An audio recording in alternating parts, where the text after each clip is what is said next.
और भारत क्या पाकिस्तान के साथ पांचवें युद्ध की तैयारी कर रहा है?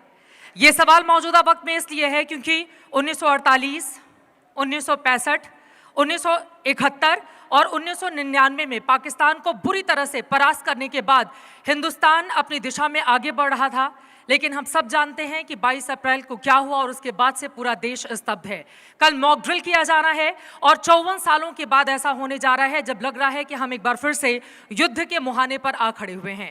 ऐसे में कई ऐसे सवाल हैं जिसका जवाब तलाशने की लगातार हम कोशिश कर रहे हैं और उसी के तहत दो बेहद खास मेहमान, क्योंकि आप लोगों का अच्छा खासा अनुभव है और यकीनन न सिर्फ ये एबीपी नेटवर्क के हमारे तमाम दर्शकों के काम आने वाला है, बल्कि आपके अनुभवों से हम ये जानने और समझने की कोशिश करेंगे कि आगे भारत का भविष्य किस ओर जाता हुआ बढ़ता दिखाई दे रहा है और हम पाकिस्तान को ऐसा क्या सबक सिखाएं कि दोबारा वो ऐसी हिम्मत और हिमाकत नहीं कर पाए जैसा कि पहलगाम में हम सब ने आतंकवादी हमले में देखा और हमारे 26 बेकसूर लोगों की जान गई। जोरदार तालियों के साथ अजय बिसारिया जी का स्वागत कीजिए। आप श्रीनगर में जन्मे, अटल बिहारी वाजपेयी की सरकार में 1999 से लेकर साल 2004 तक आप उनके निजी सचिव रहे हैं।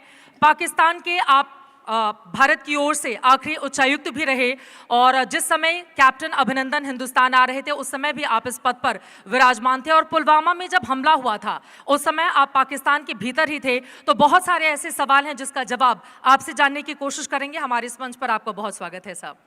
जोरदार तालियों के साथ स्वागत कीजिए लेफ्टिनेंट जनरल देवेंद्र प्रताप पांडे जी का। आप गोरखपुर में जन्मे, श्रीनगर स्थित चिनार कोर के जीओसी जनरल ऑफिसर कमांडिंग रह चुके हैं।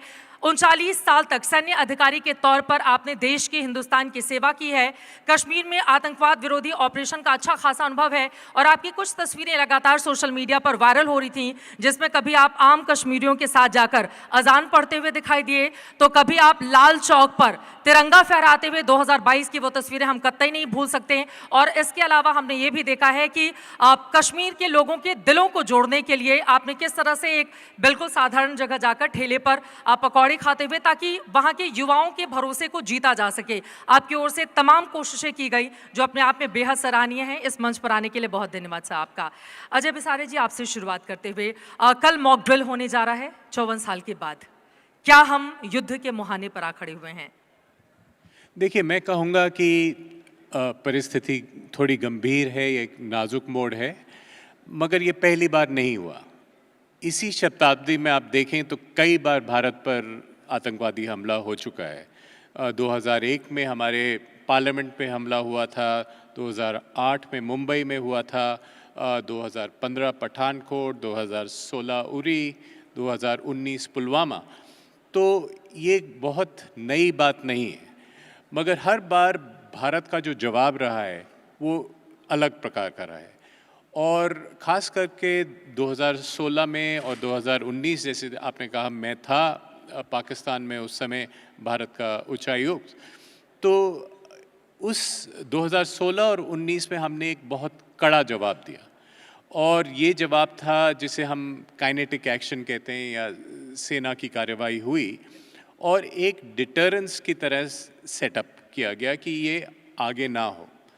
आज 6 साल बाद ये हिमाकत फिर से पाकिस्तान ने करी क्योंकि ये डिटरेंस चला कुछ वर्ष, मगर इस डिटरेंस को फिर से दोहराने की आवश्यकता है।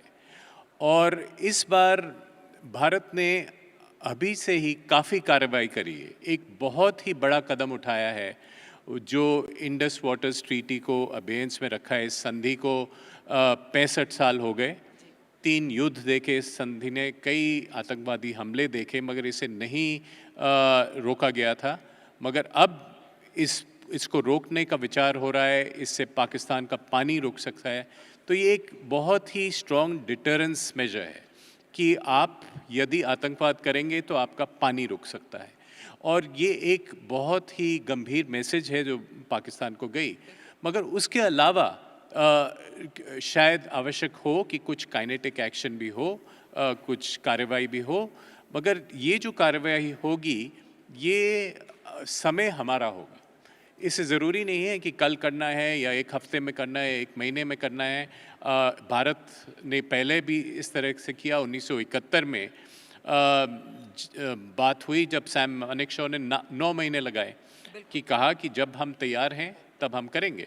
तो राजनीतिक एक गाइडेंस दी गई है सेना को कि हम आगे बढ़ सकते हैं, मगर कब वो कदम लेंगे उसमें हमें कोई जल्दी नहीं करनी चाहिए। क्या यही समय है और सही समय है? क्योंकि पाकिस्तान के भीतर अगर हम देखें लेफ्टिनेंट जनरल देवेंद्र प्रताप पांडे जी, मौजूदा वक्त में अलग अलग हिस्सों में लगातार उसकी आवाम ही सड़कों पर है और अपने हुक्मरानों के खिलाफ अपनी आवाज़ को बुलंद कर रही है। अब सवाल ये पूछा जाता है, जब दुनिया की हम सबसे बड़ी सेकेंड आर्मी है, सबसे पावरफुल पोजीशन हमारी चौथी आती है, उसके बावजूद पाकिस्तान इस तरह की हिमाकत कैसे कर लेता है?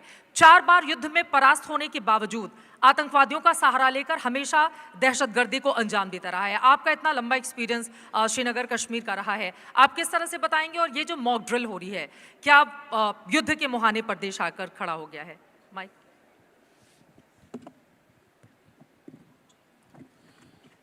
सबसे पहली बात है कि पाकिस्तान जो ये प्रॉक्सी वॉर है वो इसीलिए करता है क्योंकि उसको मालूम है जब सैन्य के तौर पे हमारे साथ में लड़ाई लड़ेगा तो वो बहुत बुरी तरह परास्त होगा। तो उसको ये चीज़ एक डिफरेंस मालूम है, इसलिए वो एक प्रॉक्सी वॉर के तहत हमारे साथ में कार्रवाई करता है। तो ये जो डिफरेंस है, जैसे आपने बताया कि हमारी आर्मी, हमारी आर्म फोर्सेस चौथे नंबर पे है, हमारी इकोनॉमी बहुत आगे है और इन सब चीज़ों की वजह से इनका काम है। बट 1965 में जब एक बार उन्होंने एक डिसीजन लिया, उनकी जो एक स्ट्रैटेजी थी सोची समझी कि हज़ारों सालों तक 1000 कट के साथ में वो हमारे साथ लड़ते रहेंगे जब तक वो हमको परास्त नहीं कर लेते। और उनकी जो एक 2 नेशन थ्योरी रिलीजन के बुनियाद पे है, वो जब तक सॉल्व नहीं हो जाती तब तक वो हमारे साथ घमासान करते रहेंगे। तो वो एक इनकी सोची जो स्टेट पॉलिसी है, terrorism is there state policy, और वो उसके हिसाब से चलते हैं। कई सालों से वो जो पूरी दुनिया के अंदर जहाँ भी कोई चीज़ टेररिस्ट या टेररिज्म के स्टाइल से काम होती है, उसके तहत से काम होती है, वो एक उनसे सीख लेते रहते हैं और हमेशा अपनी स्ट्रैटेजी को इजाद करते रहते हैं। और वो एक टेम्पर को नीचे रखते हैं ताकि कहीं ऐसा ना हो कि एक बड़ा धमाका हो, एक बड़ा एक्शन हो, जिसके बाद इंडिया, भारत उनके ऊपर फुल फ्लेज्ड वॉर करे, क्योंकि उनको ये मालूम है कि उनके साथ उनका क्या हश्र होगा। तो इसलिए ये छोटी छोटी हरकतें, इस बार उन्होंने वो कदम कुछ ज़्यादा कर दिया है और इसलिए जो एक्शन हमारे गवर्नमेंट की तरफ से लिया जा रहा है वो उनके लिए बहुत ख़तरनाक है। मगर ये एक्शन क्यों लिया गया, ये भी आपको जानना बहुत ज़रूरी है, क्योंकि जो आसिम मुनीर आज की तारीख में, आप उनको सेना का चीफ कहिए, चाहे पाकिस्तान का प्राइम मिनिस्टर कहिए या हेड ऑफ स्टेट कहिए, बिकॉज वही सारे तारे जोड़ता है। आज की तारीख में उनके पास में चॉइसेस बहुत कम हैं। उनकी पश्चिम तरफ जहाँ पे उन्हें स्ट्रैटेजिक डेप्थ होती थी, वहाँ पे अफ़गानिस्तान के अंदर तालिबान उनके बरखिलाफ़ है। बलूचिस्तान के इलाके में बहुत ही घमासान चल रहा है। एक पूरी की पूरी ट्रेन वहाँ पे हाईजैक हो जाती है और उसके बारे में वो कुछ कह नहीं पाते। पिछले साल में 1000 से ज़्यादा लोग, सैनिक उनके मारे जा चुके हैं। चारों तरफ सुसाइड बॉम्बिंग का माहौल है। लोग रील बनाते हैं। पाकिस्तान आर्मी की जो आज की तारीख में, आज के समय उनकी जो इज़्ज़त है, उनके देश की को पाकिस्तान आर्मी पे बहुत नाज था। एक उनका मीडिया कैंपेन बहुत अच्छा चलता है जिससे वो बहुत प्राउड है अपने पाकिस्तान आर्मी के ऊपर। बट पिछले 3-4 सालों में और आज के समय पाकिस्तान आर्मी की जो एक इमेज है वो बहुत ही ख़राब है और लोग रील बनाते जाते हैं उनके ऊपर। उनकी इकोनॉमिक कंडीशन बहुत ख़राब है। ट्राइबल एरियाज़ के अंदर इनके आर्टिक गन्स, अटैक हेप्टर्स का इस्तेमाल हो रहा है ताकि ट्राइबल एरियाज़ को काबू रखा जाए। इकोनॉमी की तहत से उनकी बहुत ही बुरी हालत है।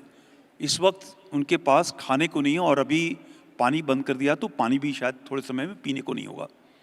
इस हालत के अंदर उन्हें कुछ न कुछ करना था और उनकी समझ में, आसिम मुनीर की समझ में ये है कि इस्लाम के नाम पर देश एकजुट हो जाएगा, पाकिस्तान वर्सेस इंडिया के नाम पर वो एकजुट हो जाएगा। और उसके तहत उसने एक ये टैक्टिकल मूव किया है जो उनको मेरे ख्याल से आगे भारी पड़ेगा। क्योंकि आज अगर हम पाकिस्तान के अंदर हालात सुने, जो हमारी, मुझे जो समझ आती है और जो मैं देख रहा हूँ, जो पब्लिक है उनके साथ आज नहीं है, वो अलग हैं। और जो उनकी पब्लिक भी है वो ये सोचने लगी है कि ये जो elite generals of Pakistan army है वो हमें एक गलत रास्ते पे जा रहे हैं। आज सोशल मीडिया के ज़माने में उन्हें भी प्रोग्रेस उन्नति दिख रही है और वो कहाँ लेके जा रहे हैं उनको नज़र आ रहा है। तो आज ये थोड़ा आइसोलेटेड हैं और ख़ास तौर से जो एक इमरान खान को उन्होंने जेल में डाला हुआ है, जो एक वहाँ के बहुत ही पॉपुलर लीडर है, उसको उसने जेल में डाल दिया गुस्से की वजह से। कुछ नाराज़गी है उनकी, एक अलग कहानी है, वो अलग चैप्टर है। वो जो पूरी जनता है, पब्लिक है, उनसे नाराज़ है। पठान जिनको उन्होंने, पश्तूनों को जिनको उन्होंने वापस किया लाखों की संख्या में, वो अलग नाराज़ हैं। तो एक सिचुएशन ख़राब है, उसके लिए उसने ये एक एक्शन किया है जो उनको, मुझे लगता है, काफ़ी भारी पड़ेगा। ये जो तैयारी हो रही है, एक बार फिर से मैं उस सवाल पर आऊंगी, क्योंकि मॉक ड्रिल को लेकर और 54 साल के बाद अगर हिंदुस्तान में ऐसा होने जा रहा है तो उसको लेकर आखिर संदेश और संकेत क्या है आगे आने वाले वक्त में? आप इसका जवाब दे दें, फिर मैं अजय साहब के पास। देखिए, कई बार मुझसे ये सवाल पूछा जाता है कि क्यों आर्मी आज तुरंत आर्म फोर्सेस लड़ाई पे नहीं जा रहे। देखिए, सबसे पहली बात है कि मैं पिछले साल रिटायर हुआ हूँ। मैं आपको एक चीज़ बता सकता हूँ कि हमारे तीनों सेनाओं की जो बागडोर है, बहुत ही सक्षम ऑफिसर्स के हाथ में एक हमारा सिस्टम होता है सिलेक्शन का, लीडरशिप का। हम लोग ज़ीरो नोटिस की लड़ाई के लिए तैयार हैं कभी भी, और ये हमारी ट्रेनिंग चलती है। और सबसे खूबसूरत बात यह है कि पिछले कुछ, स्पेशली इस एक दशक के अंदर, कई कारणों की वजह से हमारी जो सेना है उसके अंदर जो एक एम्युनिशन, हथियारों का, इक्विपमेंट का, रिसोर्सेज का एक गैप था, एक इमरजेंसी पावर प्रोक्योरमेंट पावर्स थे हमारे पास, उसकी वजह से हमारे ये सारे गैप्स कम हो गए। एक समय था जब हमारे पास एम्युनिशन कुछ कम था, कोविड की वजह से भी कुछ रिसोर्सेज के अंदर प्रॉब्लम हो रही थी, वो सारी चीज़ें कवर कर ली गई हैं। और आज हुक्म मिलने पर, ज़रूरत पड़ने पर, हम कभी भी जो भी हमें आदेश मिलेगा करने के लिए तैयार हैं। मगर जिस हिसाब से उरी के बाद में सर्जिकल स्ट्राइक हुआ, आपको स्ट्राइक के बाद पता चला, बालाकोट के बाद में हमारी एयरफोर्स अंदर गई, एक बहुत ही इम्पॉर्टेंट मैसेज था, वो आपको उस एक्शन के बाद पता चला। आज पाकिस्तान की फ़ौजें थोड़ी सजग हैं। मुझे यकीन है जब भी कोई मिलिट्री एक्शन होता है वो उस समय पे होगा, जैसे बिसारिया साहब ने बताया, अपने समय से, अपने टाइम पर, दुश्मन को थका करके, सरप्राइज करके होगा। वो उसको पता नहीं चलेगा कि कब हमारी फ़ौज ने उनको हिट किया और कब उनको परास्त किया। इसलिए यह समय थोड़ा सोच का है, लेकिन पूरे तैयारी पूरी देश है। की भावना मौजूदा वक्त में ये है कि जैसे 1971 में हमने 2 टुकड़े किए थे, अब कम से कम उसके इतने टुकड़े हो जाएं कि दोबारा वो हमारे देश के भीतर आतंकवादियों को भेजकर वो हमारे ही नागरिकों की इस तरह से बेरहमी से हत्या नहीं करवाए। और इस बार का जो उसका अपराध है वो अक्षम्य है, क्योंकि देश की जिस तरह की तैयारी दिखाई दे रही है। लेकिन अजय बिसारी जी, आपके पास आते हुए मुझे, आप चूंकि निजी सचिव रहे हैं अटल बिहारी वाजपेयी के, तो मुझे उन्हीं की कही गई वो बातें पाकिस्तान के संदर्भ में याद आ गई कि हम दोस्त का चुनाव तो कर सकते हैं, लेकिन पड़ोसियों के साथ हमें अच्छे ताल्लुकात बनाने होंगे, क्योंकि हम उनका चुनाव नहीं कर सकते। पाकिस्तान के साथ रिश्ते सुधारने की तमाम कोशिशें की गई, लेकिन हर बार पीठ पर छुरा भोंकने का उसकी ओर से काम किया गया। उसका परमानेंट इलाज क्या है, देश ये जानना चाहता है। देखिए, पाकिस्तान हमारा एक अद्भुत पड़ोसी है, एक बिल्कुल अलग सा देश है, सामान्य देश नहीं। और इसके लिए हमें नीति के स्तर पर कुछ ऐसी पॉलिसीज़ खड़ी करनी पड़ेंगी जिससे हम इस प्रॉब्लम को मैनेज कर सकें।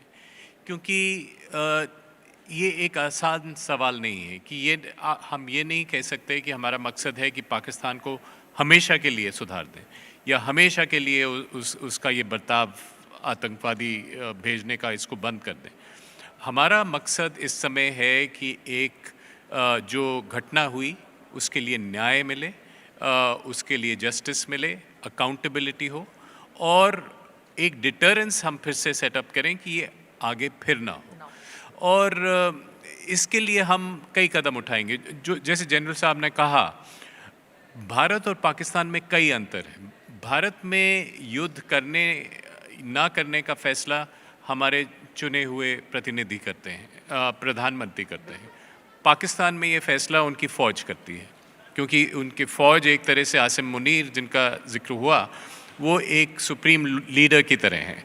और जो पाकिस्तान के सिविलियन लीडर्स हैं उन्हें इसको डिफेंड करना पड़ता है जो फैसले आर्मी करती है। और आतंकवादी जो हमला होता है वो सिविलियंस को पता भी नहीं चलता कि ये कर रहे हैं।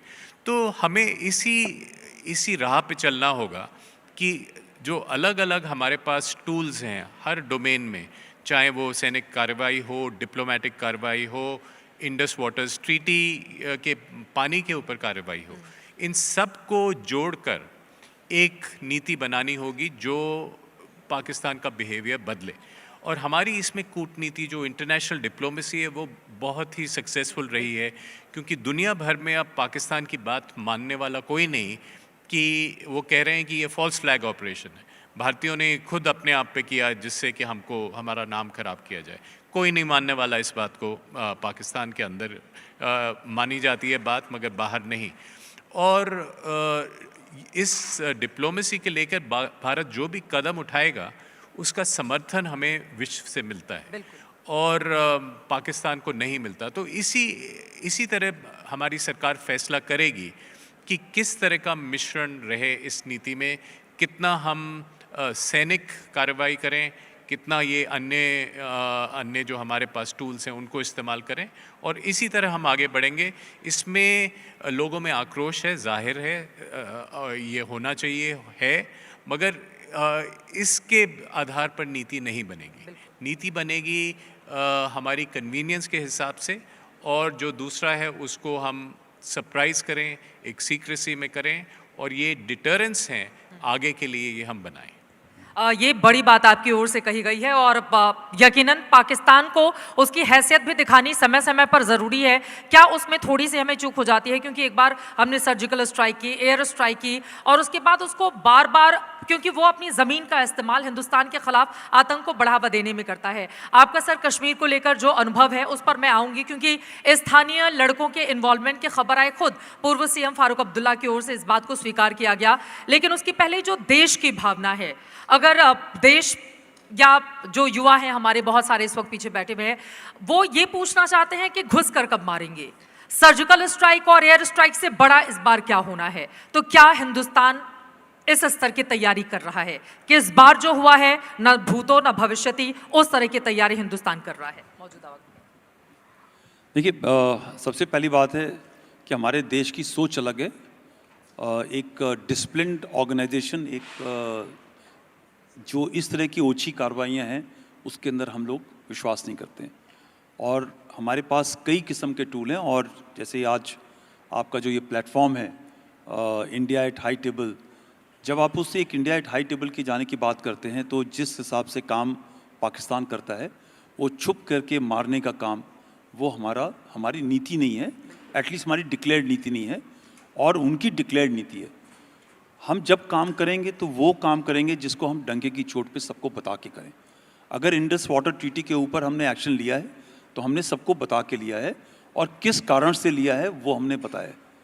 तो मुझे जो भी हमारी कार्रवाई होगी, सर्जिकल स्ट्राइक की होगी, एयरफोर्स की बालाकोट टाइप होगी, या कॉम्बिनेशन की होगी, वो इस समय मेरे ख्याल से मैं पब्लिक के अंदर डिबेट करना, बताना उचित नहीं समझूंगा, क्योंकि ये सब कई चीज़ों से मैं वाकिफ़ हूँ, और कुछ चीज़ ऐसे गलत निकल जाए जिससे हमारे प्लान्स के ऊपर कुछ गलत हो, वो अच्छा नहीं होगा। बट आपको मैं इतना इश्योर कर सकता हूँ कि हमारे पास ज़ीरो से लेकर के टॉप लेवल तक फुल वॉर स्पेक्ट्रम के अंदर कई टूल्स हैं, जिसके अंदर एक एस्केलेशन कंट्रोल जिसको बोलते हैं, इस इंसिडेंट के बाद में क्या हमें फुल वॉर पे जाना चाहिए या क्या पनिशमेंट को ऐसी देनी चाहिए ताकि उसको सबक मिल सके। ये सारे लेवल के हमारे पास प्लान्स हैं जो एग्जीक्यूट होंगे, मगर वो प्लान इस समय एग्जीक्यूट करना बहुत ही बेवकूफ़ी हो जाती तुरंत की तुरंत करना, क्योंकि जब पाकिस्तान कोई गलत काम करता है इस तरह का तो उसकी पूरी सजगता एक बड़े हाई लेवल की होती है। हम उस टाइम के उधर तुरंत बैक टू बैक चले जाएंगे इस काम करने के लिए, और 2 बार ऐसे एक्शन हो चुके हैं, तीसरी बार वो ज़्यादा सजग है। तो लड़ाई की चीज़ ऐसी होती है, दुश्मन को तब बताना है, मारना है जब वो उसका गार्ड डाउन हो।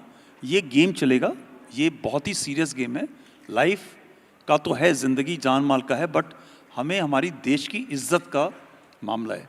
तो वो एक्शन होगा जो वो भूलेगा नहीं, मगर अच्छा एक्शन होगा, उसका समय मेरे ख्याल से इस प्लेटफॉर्म पे बताना सही नहीं ठीक होगा। है, अब मैं आ जाती हूँ आपके अनुभवों पर। आपने कश्मीर में रहकर लंबा काम किया है। मैं ये जानना चाह रही हूँ कि कश्मीर के युवाओं को जोड़ने के लिए तमाम पहल किए गए। प्रधानमंत्री नरेंद्र मोदी ने भी समय समय पर कहा कि दिल्ली की दूरी और दिलों की दूरी, इन दोनों को कम करने का प्रयास कश्मीरियों के साथ हमें करना पड़ेगा, और कश्मीरियत को लेकर अटल बिहारी वाजपेयी आगे बढ़े थे। अब सवाल ये है, फारूक अब्दुल्ला अगर खुद स्वीकार करते हैं, और हमने इस आतंकवादी हमले के बाद कई ऐसे घर भी हैं जहां पे बुलडोज़र चलाए गए या फिर उनके घरों से लोगों को निकाल दिया गया, ये युवाओं के अंदर एक बार फिर से वो प्रवृत्ति कहाँ से आ रही है? और अब माना ये जा रहा था 370 हटने के बाद वहाँ के जो युवा हैं वो मुख्य धारा में लौट आए हैं, वो आगे बढ़े हैं, पाकिस्तान के हाथों की कठपुतली वो नहीं बनेंगे, लेकिन क्या एक बार फिर से ये हमारे लिए बहुत बड़े चिंता का सबब बन गया है? मैं सिर्फ एक आपको आश्वासन ये देना चाहूँगा कि कश्मीरी जनता को आप कुछ लोगों के वजह से पूरे में क्लब नहीं कर सकते। कश्मीरी जनता भी हमारे पूरे देश की जनता की तरह एक आम जनता है, जिसे अपने रोज़मर्रा के लिए, रहने के लिए, बच्चों को पढ़ाई करने के लिए, बिजनेस के लिए, व्यवसाय के लिए जीने का अधिकार है, और वैसे ही वो जीना चाहती है। 370 जाने के बाद में जो बदलाव है वहाँ पर, एक सिक्योरिटी सिचुएशन का बदलाव, बहुत ही अच्छा बदलाव था। वो आपको नंबर्स बताते हैं, ठीक है, मगर नंबर्स ये बताते हैं कि शांति है, और मैं ये चीज़ बहुत बार बोल चुका हूँ, शांति है मगर शांत नहीं है। शांति एक एनवायरनमेंट में शांति है, पीसफुल है, सब कार्रवाई चल रही हैं, बिजनेस चल रहा है, सब कुछ चल रहा है, मगर शांत क्यों नहीं है? क्योंकि 70 से 80 साल जब आपने एक जगह की रेडिकलाइजेशन ऐसी बढ़ा रखी है, जहाँ पे आज 40 साल 50 साल का जो एक उम्र का आदमी है, उसने सिर्फ एक रेडिकल थॉट प्रोसेस के लिए काम किया है, सोचा है। आप ये अगर चाहें कि 4 साल के अंदर पूरे के पूरे युवा, पूरे के पूरे अधेड़ जो मिडिल एज या सीनियर एज के लोग हैं, वो उनका दिमाग एकदम से चेंज हो जाएगा, मुझे ये बहुत बड़ी गलतफहमी हमारे बाकी देश, हमारे मीडिया और जो लोग सोशल मीडिया पर लड़ाई चलाना चाहते हैं उनके अंदर लगती है। ये समय लगेगा। आज जो तिरंगा, उस पर आपने जिसका रेफरेंस किया, वो जो तिरंगा है वो मैंने नहीं लगाया है, वहाँ एक कश्मीरी जवान यूथ ने लगाया है, और कई कश्मीरी यूथ हमारे तिरंगों को खुशी के साथ लेके चलते हैं। लड़कियां चलती हैं, वो डांस करते हैं स्टेज के ऊपर, जबकि उनको मालूम है कि मैं आज लड़की होकर के मैं यहाँ पे तिरंगे का कपड़ा पहन के डांस कर रही हूँ, जब मैं अपने मोहल्ले में घर में जाऊँगी तो मुझसे कई लोग सवाल करेंगे। जहाँ आप उनके ऊपर नहीं फोकस करते, हम उन छोटे लोगों के ऊपर, थोड़े से नंबर के ऊपर फोकस करते हैं, और इससे जो एक ये पहलगाम का इंसिडेंट है, जो धर्म का बांट, आपस की लड़ाई, फ्रैक्चर करना, और इतना हमने अचीव किया कुछ 30 साल के अंदर मौतों के साथ। जितने कश्मीरी पंडित मारे गए, जितने सिक्योरिटी फोर्सेस मारे गए, आपको मैं ये यकीन के साथ बताना चाहता हूँ, उतने ही कश्मीरी मुसलमान वहाँ मारे गए हैं, हमारे देश के तिरंगे के लिए काम करने के लिए शहीद हुए हैं, राइट। वो हम एक्नॉलेज नहीं करते, मगर इस ऑपरेशन के अंदर 2 कश्मीरी टेररिस्ट इसके अंदर साथ दिया है, उसको हम मानते हैं। जो नंबर था, जो एक टाइम के अंदर जब आज़ादी का माहौल चला था, तो हज़ारों की तादाद में कश्मीरी यूथ पार गया, ट्रेन होकर के वापस आया, उसमें 90% को पता चल गया ये मैं तो गलत रास्ते पे आ गया, वो एक आम रास्ते पे, सही रास्ते पे आया। जो एक टेररिस्ट माइंडसेट है, रेडिकल आइडियोलॉजी है, एक अभी पिछले 10 साल के अंदर काफ़ी लोकल टेररिस्ट बुरहान वानी के बाद में लोकल बने, मगर वो सारे के सारे धीरे धीरे, एक हम लोगों ने बहुत अच्छी मुहिम चलाई, breaking the cycle of violence, उसके अंदर आज लोकल रिक्रूटमेंट तकरीबन ना के बराबर है, मगर ज़ीरो नहीं है, राइट। इसीलिए मैं ये चाहूँगा कि पूरा देश, मीडिया, सिक्योरिटी इंफ्रास्ट्रक्चर ये मान के चले कि नंबर कम हो गए हैं, मगर जो दिमाग का कीड़ा है कुछ बच्चों में, कुछ यूथ में अभी भी है, और आपको जैसे जैसे पीस होगा, वो पीस की वैल्यू बहुत ज़्यादा होती है, और उसी हिसाब से ये जो छोटी घटनाएं हैं वो आपको बहुत अफेक्ट करती हैं। इस तरह की कार्रवाइयाँ जब पहले 20 साल कश्मीर के अंदर होती थी, तो ये एक पेज के अंदर एक कहीं किनारे होता, मगर 4 साल के अंदर जब ऐसी बड़ी घटना होती है तो सबकी आंख के सामने एक सदमे की तरह आती है। तो ये लड़ाई छोटी नहीं है, लंबी है, और 4 साल 5 साल के अंदर ख़त्म नहीं हो सकती। पूरी गवर्नमेंट, सिक्योरिटी इंफ्रास्ट्रक्चर, जनता, भारतीयों को, सभी को, और उसमें खास तौर से कश्मीरियों को सजग रहना तो पड़ेगा कि ये बहुत मुश्किल से आपने पाया है ये वापस ना चला जाए। बिल्कुल अभी वो सीजन चल रहा है और उसी समय इस तरह का हमला हो जाना यकीनन ये दुखद है। और पिछले अगर 15 सालों का मैं खुद का अनुभव बताऊं तो पहले वहां पर लाल चौक पर खड़ा होना, माइक पकड़कर वहां से रिपोर्टिंग करना आप दोपहर में भी नहीं कर सकते थे। कब कहां से आकर पत्थर आपके सिर पर लग जाए, कब कहां पर गोली चल जाए, ये बहुत मुश्किल होता था। लेकिन आज रात के 1-1:30 बजे तक आराम से लाल चौक पर हम लोग रिपोर्टिंग करते हैं। मैं पहलगाम होकर आई इस आतंकवादी हमले के बाद, ग्राउंड जीरो पर मैंने देखा बहुत बड़ी तादाद में कश्मीरी लोग सड़क पर उतरे और उन्होंने आतंकवाद के खिलाफ अपनी आवाज को बुलंद की थी। पहलगाम हमले के तुरंत बाद जो शुक्रवार था, जुमे की नमाज के बाद मस्जिद थे, अजान पढ़ने के बाद बड़ी तादाद में लोग निकले और सबने एक सुर से इसकी मुखालफत की कि हमें आतंकवाद नहीं चाहिए। लेकिन फिर उसी सवाल पर कि पड़ोसी देश जब ऐसा हो तो फिर हिंदुस्तान भी शांत नहीं रह सकता, समय समय पर उसका इलाज करते रहना चाहिए। अब अजय जी मैं आपके पास आते हुए, पुलवामा में जब हमला हुआ था 40 हमारे सीआरपीएफ जवानों की जान गई थी और उसके बाद कैप्टन अभिनंदन को लेकर भी मैं चाहूंगी कि एक बार हमारे दर्शकों को बताएं, बहुत कम लोगों को इस बारे में जानकारी है। मैं उस दिन अटारी वाघा बॉर्डर पर ही थी सुबह 9 बजे से और रात के 9:30 बजे वो उनकी वापसी हुई थी। पूरे दिन भर अलग अलग तरह के कयास लग रहे थे किस तरह से उनकी घर वापसी संभव हो पाई, क्योंकि पाकिस्तान है वो कुछ भी कर सकता है, उसके ऊपर भरोसा नहीं किया जा सकता। उसके बारे में हमारे दर्शक आपसे जानना चाहेंगे। ज़रूर।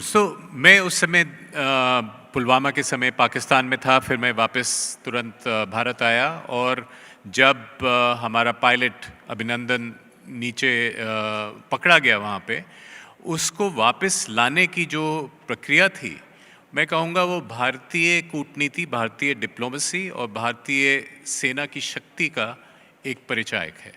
क्योंकि पाकिस्तान को कहा गया कि अगर वो पायलट वापस नहीं आया एक दिन के अंदर तो भारत आगे की कार्रवाई करने को तैयार है, एस्केलेशन करने को तैयार है। और इसकी वजह से, एक क्रेडिबल थ्रेट की वजह से पाकिस्तान ने ये तुरंत फैसला किया कि उसको वापस कर दें, क्योंकि उनको डर था कि भारत अगर आगे कार्रवाई करेगा तो कुछ भी हो सकता है, वो उसे संभाल नहीं पाएंगे। तो इस वजह से पायलट वापस आया। पाकिस्तान ने प्रयास किया कि आप वहाँ वाघा बॉर्डर पे थी, वहाँ पे कि एक बहुत बड़ा मीडिया स्पेक्टिकल किया जाए, मगर हमने कहा कि ये कुछ नहीं होगा, आप रेड क्रॉस के थ्रू उसको वापस करें और हम उसको लेंगे। और पायलट हमारे पास वापस आया, अभिनंदन को की घर वापसी हुई और ये मेरे ख्याल से भारतीय नीति की एक विजय थी और कि हमने उस समय का एस्केलेशन को डोमिनेट किया। हमने फैसला किया कि कब ये समाप्त होगा। पाकिस्तान ने शुरुआत की पुलवामा में, हमने फैसला किया कि किस तरह से ये प्रक्रिया समाप्त होगी। ठीक है, लेकिन उस समय डर भी लगता होगा क्योंकि सुबह से लेकर शाम तक लगातार अलग अलग तरह, मैं खुद रिपोर्टिंग कर रही थी तो मुझे अच्छे से अंदाज़ा है, अभी भी मैं याद करती हूँ तो रोंगटे खड़े हो जाते हैं।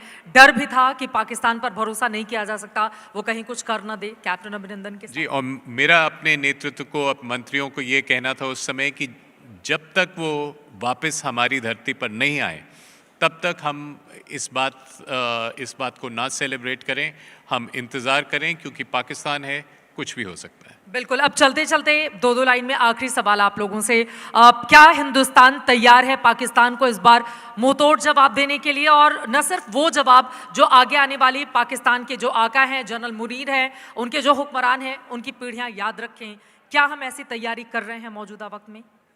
मेरे ख्याल से ऐसी तैयारी हो रही है और ऐसे कदम उठाए गए हैं, क्योंकि ये जो इंडस संधि की बात है, ये 65 साल में भारत ने कभी नहीं कही। इसका खौफ पाकिस्तान में बहुत ज़्यादा है कि पानी बंद हो जाएगा। तो ये कदम हमेशा ज़रूरी नहीं है कि आप सैन्य कदम ही उठाएं, अलग डोमेन्स में अलग कदम उठा सकते हैं। ये पहला एक बहुत भारी कदम उठाया गया है जिसका पाकिस्तान में इसकी वजह से बहुत हलचल है और मेरे ख्याल से और भी कदम आएंगे, मगर कोई इसमें भारत जल्दी में नहीं है। इसमें जब समय ठीक होगा उस समय ये कदम उठाए जाएंगे। यकीनन ये जो रोक है हिंदुस्तान को उसने बड़ी ताकत दी है, लेकिन फिर वही आ जाता है कि जब तक घुसकर उसको जवाब नहीं देगी सेना, हमारे 26 नागरिकों के खून का बदला खून नहीं होगा, आतंकवादियों को सबक नहीं सिखाया जाएगा।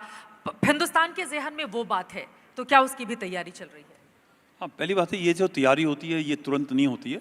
मैं आपको ये बता दूं कि तैयारी हम लोगों की काफ़ी समय से है। फिर से मैं दोबारा से एलैबोरेट करना चाहूँगा कि हमारी जो सेना के अंदर रसद, इक्विपमेंट, जो बैकअप चाहिए, आज हमारे पास काफ़ी अच्छे सामान हैं, राइट।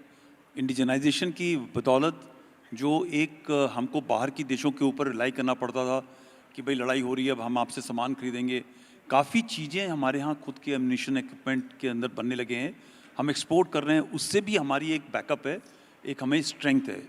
जहाँ पाकिस्तान को चाइना, अमेरिका, बाकी सब जाकर सामान लेना है, और आपको मालूम है कि चाइनीज़ सामान का कोई वैल्यू नहीं है, वो चाइना वाले खुद नहीं ट्रस्ट करते, तो वो एक बड़ी बुरी हालत में उनके सबमरीन्स, उनके जहाज़ आज तारीख में रिपेयर के अंदर हैं, गराजेस के अंदर हैं, वो किसी हालत में लड़ाई करने के काबिल नहीं है। सेम उनका जो फ़ौज का मोराल है वो भी काफ़ी इस वक्त लो है, बनिस्बत हमारी तरफ हथियार, टैंक हों, चाहे हवाई जहाज़ हों, हमारे एयरक्राफ्ट कैरियर हों। आपको पता है कि जैसे ही हुक्म मिला तुरंत कुछ ही समय के बाद में हमारे एयरक्राफ्ट कैरियर अपने पूरे फ्रिगेट्स के साथ में बाहर चले गए। हमारी सेना पिछले कई सालों से ऐसी मौक़ों का तैयारी कर रही है। अगर हमें विकसित भारत 2047 में चाहिए, आपको ये यकीन करना पड़ेगा कि हमारी सेना साथ साथ में चल के उसी हिसाब से तैयार रहे, जब ज़रूरत पड़े तो हम उसको अप्लाई कर सकें।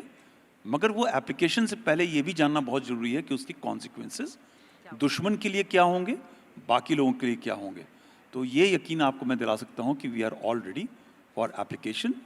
पाकिस्तान को ये पता है, इसीलिए जो पाकिस्तान के अंदर आज हरकतें हैं, उनकी चारों तरफ की विजिट्स हैं, रिक्वेस्ट हैं, वो सब चल रही हैं, वो IWT की वजह तो है ही है, बट उन्हें मालूम है कि ये जो उन्होंने गलत काम किया है, अगर फुल फ्लेश्ड हमारा लड़ाई का माहौल हो गया और हमने लाइन क्रॉस करी तो उनकी थोड़ी मुश्किलें हम ज़्यादा पूरे हो जाएंगी। सैन्य साजो सामान के साथ तैयार हैं, लेकिन कभी कभी वो तस्वीरें क्या विचलित करती हैं जब एक खिलौने को राफेल बनाकर उस पर नींबू मिर्च टांग दिया जाता है और देश के भीतर उसको लेकर सियासत होती है, तो क्या सेना के मनोबल पर ये असर करता है? मैं आपको ये कल एक्चुअली मैंने देखा और कल मैंने ट्वीट भी किया इसके ऊपर।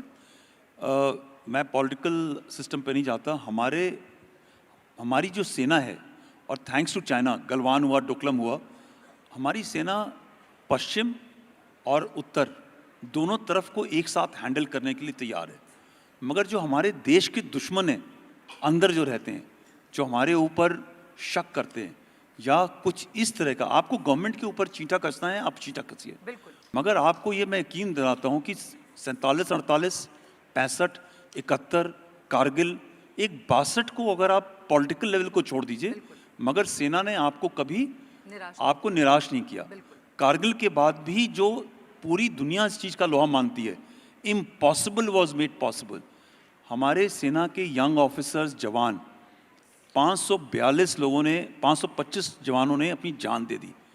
हम बिल्कुल तैयार हैं इन सब चीज़ों को करने के लिए, मगर जब अंदर के लोग आपके ऊपर उकसाने की कोशिश करते हैं तो ये याद रखिए कि जल्दबाजी में कोई गलत काम ना हो जाए, राइट।